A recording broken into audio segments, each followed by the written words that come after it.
Hello and welcome to another section in further mathematics. In this section, we'll be looking into the topic linear programming and as a relationship with inequalities, with its relationship with inequality.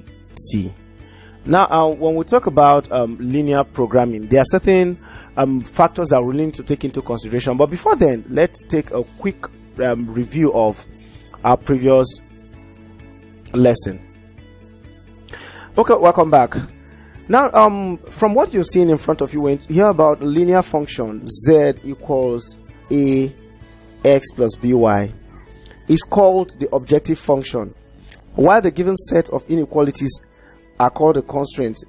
Linear programming attempts to maximize or minimize an objective function under the set of a given constraint. Okay, let me go further into explaining what linear programming is all about. You know, for example, let me say, as a trader, there are so many things that you need as a trader. Now, going to the market, one of the things you really need is to buy things, then when you come back as a retailer to sell it. Now, you going to the market, the essence of doing that is to minimize costs. You're going to the market. When you get to the market, you start bargaining. So you want to minimize costs, the amount of money that you use in buying your goods. Now, when you come back, remember, what you bought that very good is not what you're selling it at. So at this point, you are trying to raise the price of the goods in order to help you maximize profit. Now, linear programming, just like what we are seeing in front of you, linear programming attempts to maximize or minimize an objective function. In most cases, linear programming are used in minimizing cost and maximizing profit. Now, apart from that, if you want to talk about quality of goods and production, the essence of undertaking a linear programming when it comes to goods and production process is to maximize your output. Now, at this point, you're maximizing output. Now, the essence of maximizing output is to help you satisfy the wants of your customers or your consumers. And at this point, you minimize, at the same time, you minimize the inputs.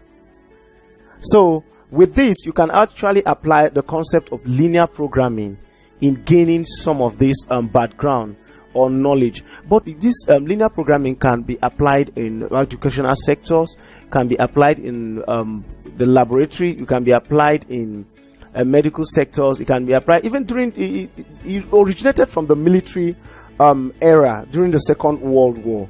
But now want to do justice to linear programming on how it relates with inequalities. Now, for example, certain questions can be dealt with in inequalities, and you know, in inequality we call them the constraint. We call them the constraint. While the function itself, which is the objective function that we are either to maximize or minimize, it's called the objective function. So now I want us to tackle a question. Now there's a question right in front of us that said, a fashion designer makes two types of dresses.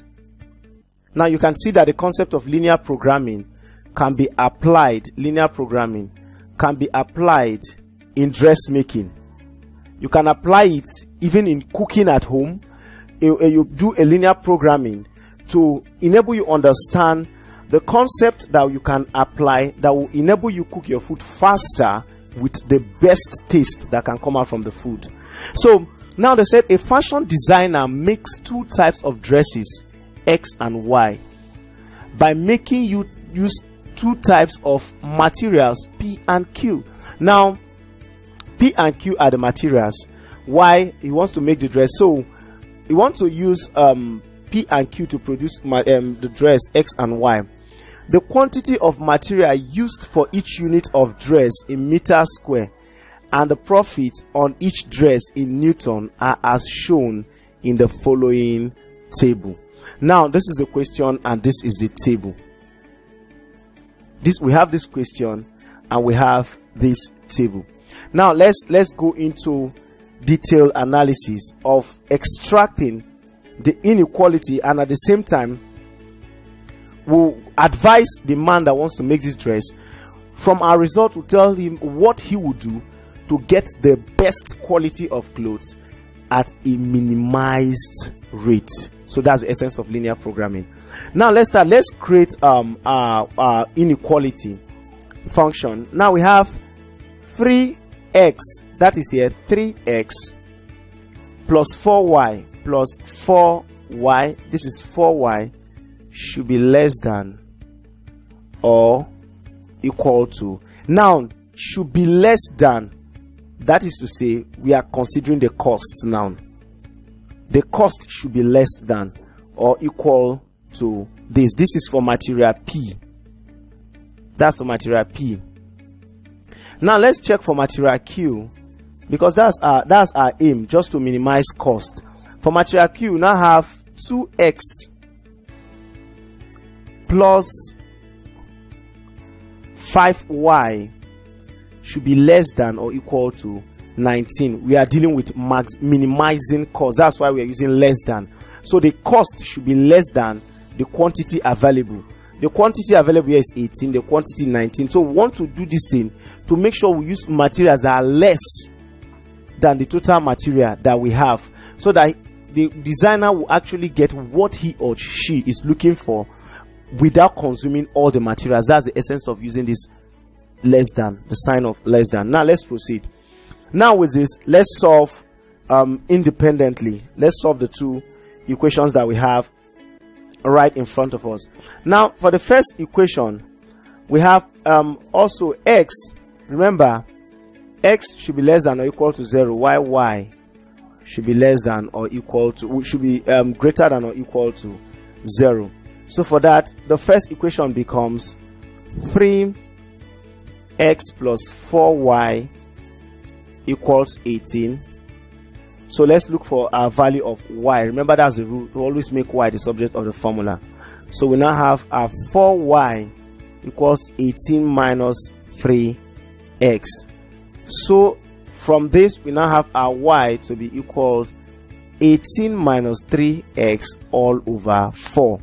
Now with this, you say when x equals 0, then our y will now be 18 over 4, which is equal to 4 whole number 1 over 2.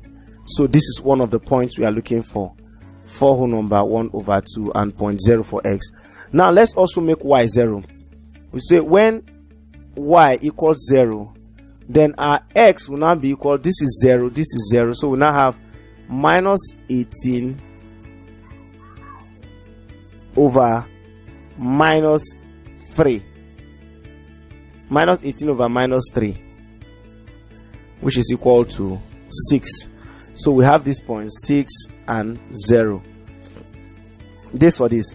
Now let's go into solving the second equation that we have there.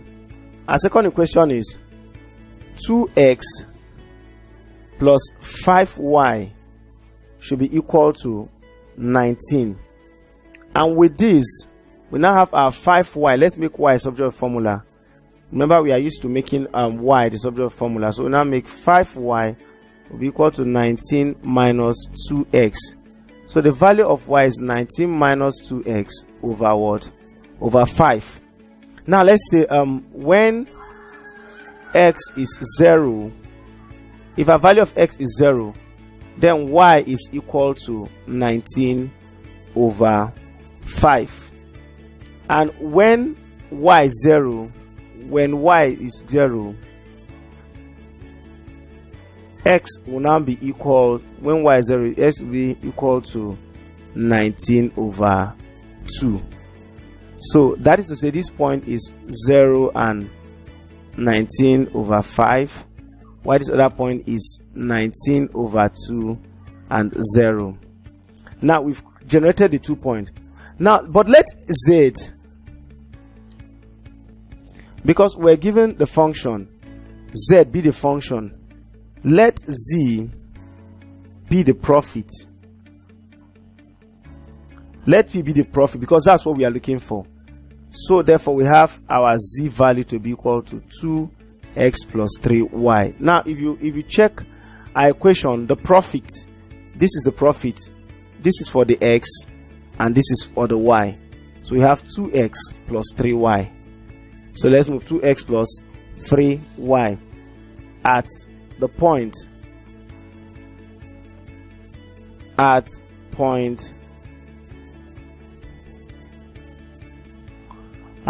C, where C is equal to 2 and 3. So now let's substitute the values.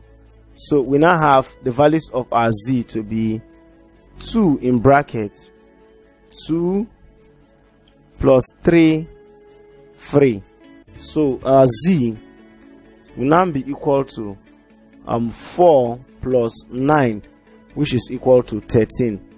Then with this we can come into a conclusion that the fashion designer should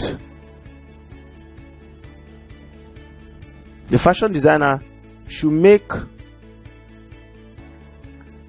2 dresses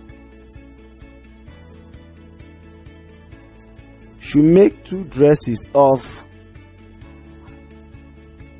type X and 3 dresses of type Y.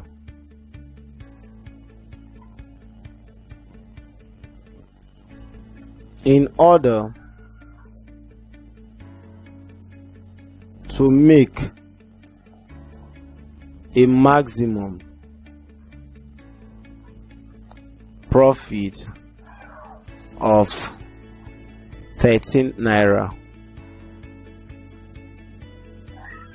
So I'd like to say a very big thank you for joining us in this lesson.